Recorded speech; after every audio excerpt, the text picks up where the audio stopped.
बिस्मिल्लाहिर्रहमानिर्रहीम। Students, non ferrous metallurgy में आज हमारा जो टॉपिक है वो है electrolytic refining of copper. Last time हमने फायर रिफाइनिंग ऑफ कॉपर पढ़ा था।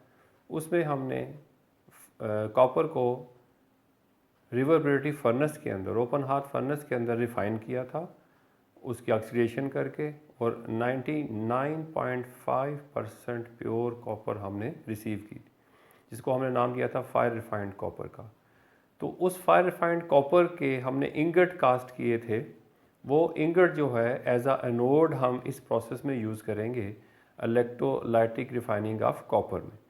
तो students, electrolytic refining of copper जो है, ये हम उसके लिए जो ऑपरेटर्स है वो क्या है हमारे पास, वो consist of a large tank containing copper sulphate solution with 10 to 12% hydrofluoric acid acidified with this acid.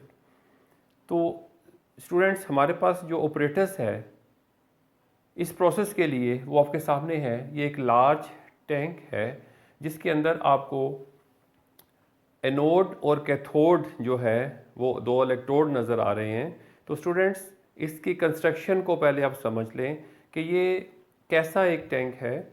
ये एक लार्ज टैंक है, रेक्टेंगुलर टैंक है, जिसका क्रॉस सेक्शनल व्यू आपके सामने है। एक कैथोड और एक एनोड जो है वो आपको नज़र आ रहा है। लेकिन अगर इसको आप कंस्ट्रक्शन देखें तो ये एक रेक्टेंगुलर एक टैंक है जिसके अंदर number of electrodes and number of cathodes जो है वो हैंग हुए हैं, ठीक है। और उनको कॉमन कनेक्शन दिया हुआ है। एनोड को पॉजिटिव कनेक्शन दिया हुआ है, कैथोड को नेगेटिव कनेक्शन दिया हुआ है। तो what are anodes students? Anodes जो हैं उनका जो वेट है 250 से 320 केजी एक एनोड का वेट है, और उसकी जो थिकनेस है वो 40 से 50 मिलीमीटर की थिकनेस है। और लेंथ जो है वो उस वेट में जितनी भी बनेगी उसकी वो लेंथ है, ठीक है। तो टोटल 44 एनोड्स हमने इस सेटअप में हैंग किए हुए हैं। एक सामने है, बाकी इसके पीछे, ठीक है। वन बाय वन हमने इनको हैंग किया हुआ है इस सेल के अंदर। सिमिलरली, और ये क्या है, किसके बने हुए हैं? ये है फायर रिफाइंड कॉपर के एनोड हैं जो हमने कास्ट किए थे, ingots as a anode cast किए थे, उनको हम यहाँ रिफाइन करेंगे। और कैथोड जो है thin copper sheet, pure copper की शीट है, थिन शीट है, पतली सी शीट है, उसको एज अ कैथोड यूज़ किया है। और उस शीट के ऊपर स्टूडेंट्स, उस शीट के ऊपर हमने कोटिंग की है oil plus graphite. Graphite powder जो है उसकी और ऑयल का पेस्ट बना के उसके ऊपर कोटिंग कर ली है हमने। वो कोटिंग क्यों की है, उसकी एक रीज़न है। वो कोटिंग इसलिए की है कि जब कॉपर मेटल एनोड से डिपॉजिट होगा कैथोड के ऊपर, तो जब इसके कैथोड के ऊपर डिपॉजिट हो जाएगा, फिर हम इसको जब रिमूव करेंगे तो उस ग्रेफाइट और ऑयल की वजह से इसको हम शेक करेंगे और सारे का सारा कॉपर जो उसके ऊपर डिपॉजिट होगा वो उससे रिमूव हो जाएगा, उसको हम रीयूज़ कर लेंगे। अगर आप उसके ऊपर कोटिंग नहीं करेंगे तो इन थिन शीट्स को आप रीयूज़ नहीं कर सकते। कोई फ़र्क नहीं पड़ेगा, लेकिन वो इसका रीयूज़ नहीं कर सकते। अगर उसको रीयूज़ आप करना चाह रहे हैं कैथोड की कॉपर की शीट्स को, तो उसके ऊपर ग्रेफाइट प्लस ऑयल की हम कोटिंग करेंगे ताकि स्ट्रिपिंग ईजीली हो सके, उसके ऊपर से जो डिपॉजिटेड कॉपर है उसको हम आराम से उतार सकें। तो ये टोटल 45 जो है वो टोटल जो है वो कैथोड्स होंगे और 44 जो है वो एनोड्स होंगे। ये एक सेटअप है सेल के अंदर। इनको हमने कॉमन ऊपर एक कनेक्शन दिया हुआ है, कैथोड को नेगेटिव, जस्ट लाइक ये बस बार है। बस बार क्या होती है? कॉमन कनेक्शन के लिए एक कॉपर की बार यूज़ करते हैं, वायर, हैवी वायर को बस बार बोलते हैं। उसके साथ हमने जो है वो कैथोड्स को हैंग किया हुआ है, तो ये कॉमन कनेक्शन होगा इसको नेगेटिव का। सिमिलरली इसके साथ ये पॉजिटिव है बार, कॉपर की वायर है, हैवी वायर, इसके साथ हमने हैंग किया हुआ है एनोड्स को, तो इसको कॉमन कनेक्शन दिया हुआ है पॉजिटिव का। तो ये पॉजिटिव है एनोड और नेगेटिव है कैथोड। तो स्टूडेंट्स, ये तो थी कैथोड और एनोड की जो है वो रिक्वायरमेंट इसमें। और उसके बाद इसके अंदर, इस टैंक के अंदर जो दूसरी रिक्वायरमेंट है वो है इलेक्ट्रोलाइट। What is electrolyte? ये सोल्यूशन है जिसकी आयोनाइजेशन हो सकती है। ऐसा सोल्यूशन जिसके अंदर से कॉपर के आयंस मूव कर सकते हैं, उसको हम जो है इलेक्ट्रोलाइट बोलते हैं। वो इलेक्ट्रोलाइट, बेस्ट इलेक्ट्रोलाइट हमारे पास है कॉपर सल्फेट, CuSO4। ये कॉपर सल्फेट एक्वस सोल्यूशन है, पानी है इसके अंदर, और बाकी इसकी परसेंटेज है कॉपर सल्फेट की, और प्लस इसको एसिडिफाई किया हुआ है। एसिडिफाई हम क्यों करते हैं? ताकि ये जो प्रोसेस है ये फास्ट हो सके। ठीक है जी। तो वो उसके लिए हमने यूज़ किया है H2SO4 हाइड्रोसल्फ्यूरिक एसिड, 10 से 12% हमने इसके अंदर ऐड किया है। तो स्टूडेंट्स, ये इलेक्ट्रोलाइट हो गया, एनोड और कैथोड हो गए, और ये टैंक हो गया। ठीक है। अब इसकी रिक्वायरमेंट है करंट की। ठीक है जी। प्रॉपर करंट डेंसिटी इसको हम प्रोवाइड करेंगे। उसके अकॉर्डिंग जो है टेम्परेचर सेट होगा, 50 से 60 डिग्री सेंटीग्रेड टेम्परेचर इस सेल का सेट होगा। ठीक है। तो और ये सारा जो सेटअप है, जब सारे की सारा एनोड कंज्यूम होकर कैथोड के ऊपर डिपॉजिट हो जाएगा, 44 एनोड्स हैं, 45 कैथोड्स हैं, सारे एनोड्स जो है कंज्यूम हो जाएंगे और कैथोड के ऊपर डिपॉजिट हो जाएंगे। तो इस सारे सेटअप का जो टाइम रिक्वायर्ड है स्टूडेंट्स, वो है 20 आवर्स। ऑलमोस्ट 20 आवर्स के अंदर ये प्रोसेस जो है वो कंप्लीट होगा। तो स्टूडेंट्स, ये थोड़ा सा उसकी कंस्ट्रक्शन थी सेल की। अब आप इसकी वर्किंग की तरफ आते हैं। तो students, when the current is switched on, सारा ऑपरेटर्स हमने सेट कर लिया है, एनोड कैथोड को हैंग कर लिया है, इलेक्ट्रोलाइट प्लस उसको एसिडिफाई करके उसके अंदर डाल दिया है। अब करंट को हमने ऑन करना है। जब करंट को हम ऑन करेंगे, प्रोसेस स्टार्ट होगा, electrolysis takes place, electrolysis process जो है वो शुरू होगा। तो स्टूडेंट्स, ये प्रोसेस क्या है?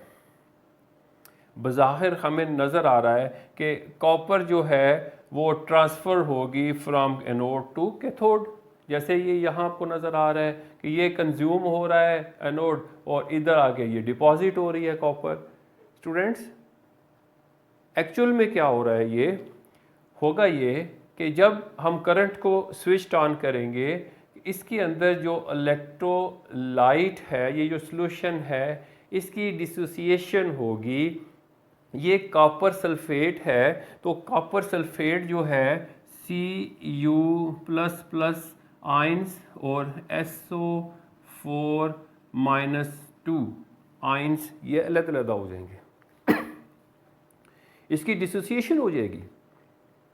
ये सॉल्यूशन, हम ऐसा सॉल्यूशन जो है वो चूज़ करते हैं जिसकी आयोनाइजेशन हो सके, ताकि उसके अंदर आयंस की मूवमेंट हो सके। अगर ऐसा सॉल्यूशन यूज़ नहीं करेंगे तो ये जो है प्रोसेस कंप्लीट नहीं हो सकता।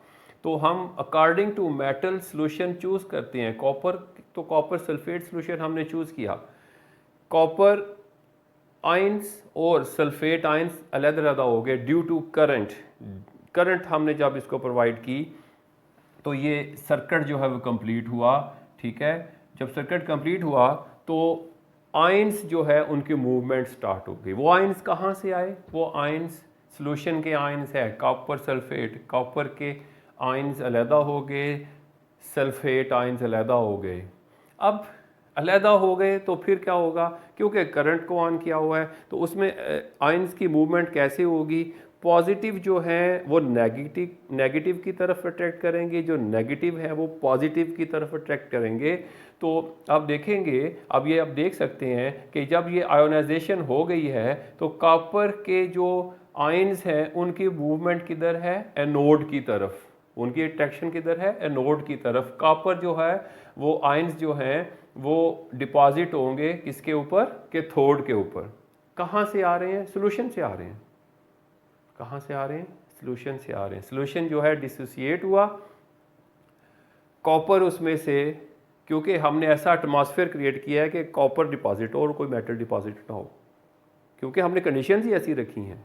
कॉपर सल्फेट सॉल्यूशन रखा है, उसमें सिर्फ कॉपर के आयंस है। कॉपर जो है उसके आयंस उसमें से निकलेंगे और डिपॉजिट हो जाएंगे किसके ऊपर? कैथोड के ऊपर।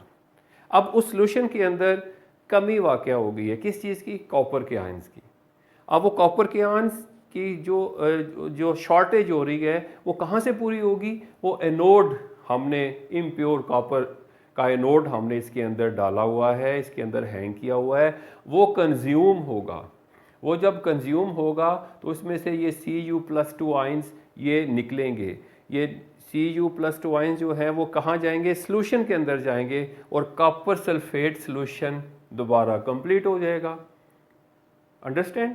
लेकिन क्योंकि हमने कंटिन्यूसली करंट को ऑन रखा हुआ है तो ये जैसे ही सॉल्यूशन कंप्लीट होगा फिर वो उसकी जो है डिसोसिएशन हो जाएगी, कॉपर के आयंस फिर उसमें से अलग हो जाएंगे। एट द एंड क्या होगा कि कॉपर के आयंस एनोड में से निकल के सॉल्यूशन में से होते हुए यहाँ आके इसके ऊपर डिपॉजिट होते रहेंगे और सल्फेट आयंस इस तरफ मूव करते जाएंगे पॉजिटिव की तरफ और वहाँ से कॉपर के आयंस को अपने साथ मिला के कॉपर सल्फेट बनाएंगे और करंट की वजह से कॉपर सल्फेट फिर डिसोसिएट होगा, कॉपर आयंस जो है वो यहाँ डिपॉजिट होते रहेंगे। तो ये प्रोसेस चलता रहेगा।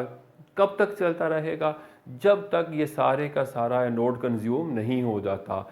Copper atoms lose electron oxidise to Cu+2। अब यहाँ क्या हो रहा है एनोड के ऊपर? कॉपर के जो एटम्स हैं उनमें से इलेक्ट्रॉन्स निकल रहे हैं, ठीक है, उनमें से इलेक्ट्रॉन्स निकल रहे हैं और कॉपर जो है वो जो ट्रांजिशन मेटल है ना, ये इसके जो फ्री इलेक्ट्रॉन्स होते हैं वो निकल रहे हैं, Valen+2 है, ठीक है, और सॉल्यूशन के अंदर जा रहे हैं। और जब इलेक्ट्रॉन्स रिमूव होते हैं स्टूडेंट्स तो हमें पता है इसको हम बोलते हैं oxidation. Removal of electron is called oxidation process. तो ये है यहाँ एनोड के ऊपर क्या हो रहा है? ऑक्सीडेशन प्रोसेस हो रहा है, एनोड की ऑक्सीडेशन हो रही है, रिमूवल ऑफ इलेक्ट्रॉन्स हो रहे हैं। यहाँ ये जो पॉजिटिव आयंस हैं यहाँ गेन हो रहे हैं, इसके ऊपर जो है डिपॉजिट हो रहे हैं। Gain of electrons is called reduction. ऐसा प्रोसेस जिसमें इलेक्ट्रॉन्स गेन हो रहे होते हैं वो रिडक्शन हो रही होती है। यहाँ कॉपर वापस रिड्यूस हो रही है Cu की फॉर्म में, इसके ऊपर डिपॉजिट हो रही है। आयंस जो है जब वो गेन होते हैं तो रिडक्शन होती है, आयंस जब रिमूव होते हैं वो ऑक्सीडेशन होती है। तो स्टूडेंट्स ये ऑक्सीडेशन होती रहेगी एनोड की, कॉपर डिपॉजिट यहाँ होता रहेगा जैसे आपको ये नज़र आ रहा है, ठीक है। तो जब ये सारा एनोड कंज्यूम हो जाएगा ये प्रोसेस कंप्लीट हो जाएगा। तो स्टूडेंट्स इम्प्योरिटीज़ कहाँ गई? प्रोसेस तो कंप्लीट हो गया। इसके अंदर मेटालिक इम्प्योरिटीज़ थी, 99.5% प्योर मेटल था हमारे पास, ये फायर रिफाइंड। उसके अंदर बाकी 0.5% इम्प्योरिटीज़ थी। वो इम्प्योरिटीज़ कौन सी थी? मेटालिक इम्प्योरिटीज़ थी, जिसमें कॉपर और जिंक भी था, गोल्ड और सिल्वर भी था। कॉपर और जिंक जो है वो कॉपर से ज़्यादा एक्टिव हैं। कॉपर और आयरन और जिंक जो है वो कॉपर से मोर एक्टिव है, ठीक है। तो क्या होगी कि इस सॉल्यूशन के अंदर डिज़ोल्व हो जाएंगी, आयरन और जिंक सॉल्यूशन के अंदर डिज़ोल्व हो जाएंगी, लेकिन डिपॉजिट नहीं हो सकेंगी, सॉल्यूशन के अंदर ही सस्पेंड रहेंगी, उसके अंदर ही डिज़ोल्व रहेंगी। अंडरस्टैंड? दूसरी जो इम्प्योरिटीज़ थी गोल्ड और सिल्वर, वो लेस देन कॉपर एक्टिव है, कॉपर से कम एक्टिव है। वो क्या होंगी कि जैसे जैसे कॉपर यहाँ कंज्यूम होगा वो नीचे सेटल डाउन हो जाएंगी, बिल्कुल एनोड के नीचे यहाँ आपको रेड मड के नाम से इम्प्योरिटीज़ मिलेंगी। तो स्टूडेंट्स ये जो सॉल्यूशन के अंदर डिज़ोल्व हैं ये सॉल्यूशन के अंदर ही रहेंगी और ये आपको सॉलिड फॉर्म में इसके नीचे आपको ये जो रेड मड मिलेगा इसको आप रिसीव कर लेंगे और इसमें से इस गोल्ड और सिल्वर को प्योरीफाई कर लेंगे, ठीक है जी। तो जब भी कॉपर की एक्सट्रैक्शन होती है साथ गोल्ड और सिल्वर हमें ज़रूर किसी ना किसी परसेंटेज में मिलता है, तो इसके अंदर ये एज आ इम्प्योरिटी शामिल होते हैं।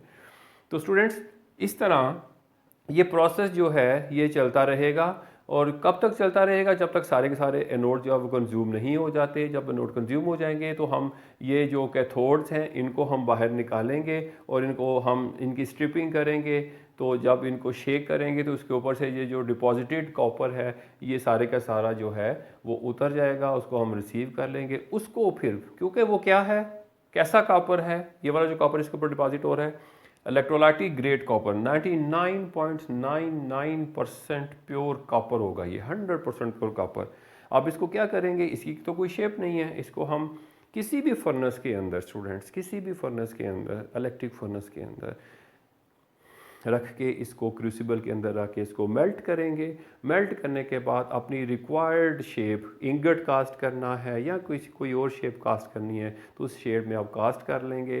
तो ये आपका जो कॉपर है ये 100% प्योर कॉपर है। इसको इलेक्ट्रिकल पर्पसेस के लिए आप इस्तेमाल कर सकते हैं, इसीलिए इसका नाम है इलेक्ट्रोलाइटिक ग्रेड कॉपर।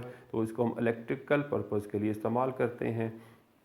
तो स्टूडेंट्स, एनोड के ऊपर क्या रिएक्शन हो रहा है? कॉपर जो है, कॉपर वो कंज्यूम हो रहा है, उसकी ऑक्सीडेशन हो रही है, उसके आयंस बन रहे हैं, +2 इलेक्ट्रॉन्स रिमूव हो रहे हैं, तो वहाँ ऑक्सीडेशन हो रही है। इसी तरह कैथोड के ऊपर कॉपर जो है वो 2 इलेक्ट्रॉन जो है वो गेन कर रहा है यहाँ, तो यहाँ कॉपर की जो है वो रिडक्शन हो रही है। तो स्टूडेंट्स, ये था आज का टॉपिक इलेक्ट्रोलाइटिक रिफाइनिंग।